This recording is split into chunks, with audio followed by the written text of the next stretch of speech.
चणा मसाला। आता छोले असो किंवा चवळी, पांढरे चणे असो किंवा काळे चणे, सगळं काही कमाल बने। तिची वैभवीची खरंच कमाल आहे।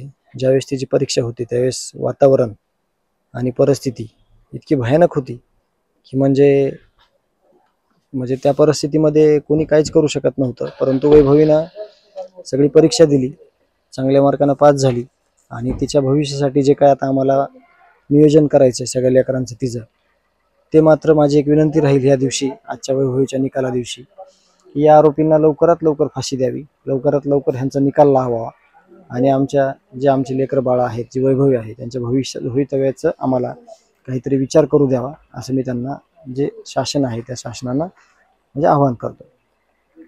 आता तो 7 तारखेला पुन्हा एकदा बीड न्यायालयामध्ये सुनावणी पार पडणार आहे, त्या ठिकाणी तुम्ही काही अर्ज देणार आहात का? कारण पाठीमागे आमचा विचार चालू आहे की हे जे प्रकरण आहे सगळं, याच्यामध्ये ज्या मागण्या केलेल्या आहेत आरोपींच्या वकिलांनी, ते तर आता जवळपास जे न्यायाच्या म्हणजे सरकारी वकील आहेत निकम साहेब, त्यांनी त्याची पूर्तता देखील केलेली आहे। लवकरात लवकर चार्ज फ्रेम व्हावी आणि खटला फास्ट ट्रॅक कोर्टात चालावा आणि ह्याचा निकाल लवकरात लवकर लागावा, ही अशी आमची विनंती आहे आणि तो अर्ज आम्ही देण्याच्या विचारात आहोत।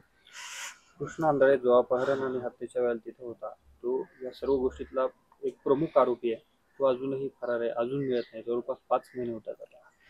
मी वेळोवेळी SP साहेबांना, CIDच्या अधिकाऱ्यांना देखील बोलत आहे की तुम्ही एक पत्रकार परिषद घेऊन ही सगळ्या लोकांना सांगा की कृष्णा आंधळे हा कुठं आहे, तुमच्याजवळ कधी आला होता का, तुमच्याजवळून कधी निसटला का, ह्या सगळ्या गोष्टी ह्या समाजाला कळल्या पाहिजेत, सगळ्या लोकांना कळलं पाहिजे आणि त्याची जे स्पष्टीकरण आहे ते स्पष्टीकरण लवकरात लवकर द्या, म्हणजे सगळ्यांना कळेल तो आरोपी कुठं आहे आणि त्याला पकडून त्याला लवकरात लवकर फासावर लटकवा।